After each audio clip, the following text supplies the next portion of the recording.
Yeah, so we received our packet and the children are excited what's inside on it. Can we open it? Unboxing or unwrapping?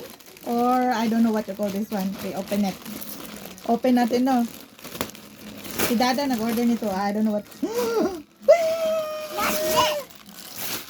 Our Halloween molder. What? Light!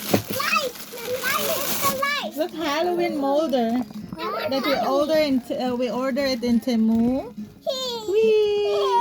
So mayroon na akong pang Halloween na pin sa kanila.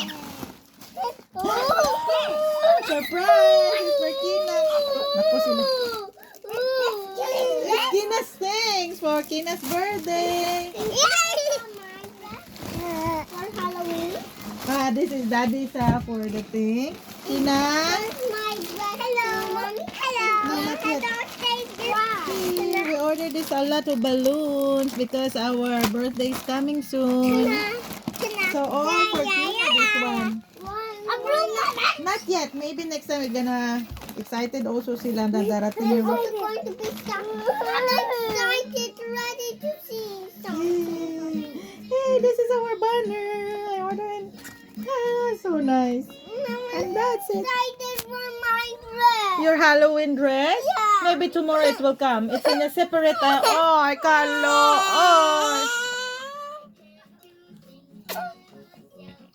Why did we cry? Why we're crying today? Because they don't let me have a dress during Halloween. Because our order of your Halloween costume is not yet arrived. Maybe tomorrow.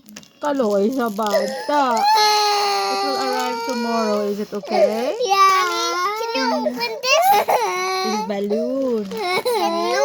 Not yet lang guys. A lot of balloon. It's 160 something balloons I ordered online. Please. So, are we okay, Kika? Your Halloween costume will arrive maybe tomorrow or next day. Yeah. Beside Halloween is gonna be the end of the month. So, it takes time and then it will arrive soon. My ate Kika.